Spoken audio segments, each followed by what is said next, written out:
वळूयात पुढच्या बातमीकडे। करुणा मुंडे यांच्या फेसबुक पोस्टची सध्या राज्यभर चर्चा सुरू आहे। 3 मार्चला म्हणजे उद्याच एक राजीनामा होणार असल्याची पोस्ट करुणा मुंडेंनी केली आणि त्यानंतर महायुती सरकारमध्ये मोठी उलथापालथ होणार की काय अशी चर्चा रंगली आहे। पाहूयात यावरच लोकशाहीचा स्पेशल रिपोर्ट।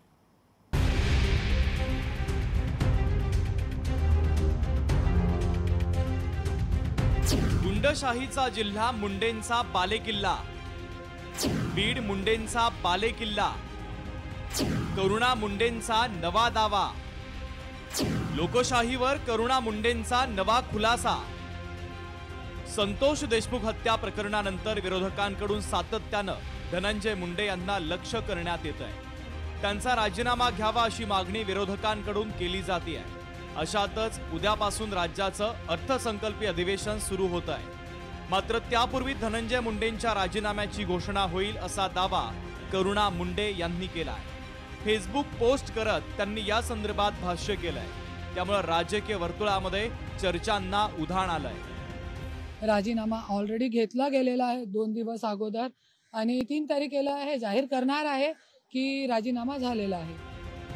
दरम्यान यावर आता राजकीय वर्तुळातून देखील प्रतिक्रिया येण्यास सुरुवात झाली आहे। वाल्मिक कराड आणि धनंजय मुंडे या एकाच नाण्याच्या 2 बाजू असल्याची टीका शिवसेना उद्धव बाळासाहेब ठाकरे पक्षाचे नेते खासदार संजय राऊतांनी केली आहे। तर राजीनामा झाल्याचे पडसाद विधिमंडळात देखील उमटतील असं त्यांनी म्हटलेलं आहे। लोक म्हणतात वाल्मिक कराड आणि धनंजय मुंडे हे एकाच नाण्याच्या 2 बाजू आहेत। त्याच्यामुळे नैतिकतेच्या दृष्टिकोनातून जर राजीनामा मुख्यमंत्र्यांनी घेतला तर विधिमंडळामध्ये त्याचे पडसाद। देर है पर अंधेर नहीं असं म्हणत करुणा मुंडे यांनी धनंजय मुंडे यांच्यावर जोरदार टीका केली आहे। यावेळेस गुंडशाहीचा जो जिल्हा तो मुंडेंचा बालेकिल्ला बीड जिल्हा असं म्हणत करुणा मुंडे यांनी लोकशाही मराठीवर अनेक गौप्यस्फोट केली आहे। बीड मध्ये तो मुंडे घराण्याचंही राजकारण चालू आहे। मुंडेचा बालेकिल्ला तो बीड जिल्हा असं म्हणतात। तो ये गुंडशाहीचा जे जिल्हा आहे ते पण मुंडेच्या बालेकिल्लाच आहे। बीडच्या मस्साजोग येथील सरपंच संतोष देशमुख हत्या प्रकरणात पोलिसांनी दाखल केलेल्या आरोपपत्रात वाल्मिक कराड या प्रकरणाचा मास्टरमाइंड असल्याचा उल्लेख करण्यात आला। यानंतर धनंजय मुंडे यांच्यावर राजीनाम्याच्या दबावाने जोर धरला आहे।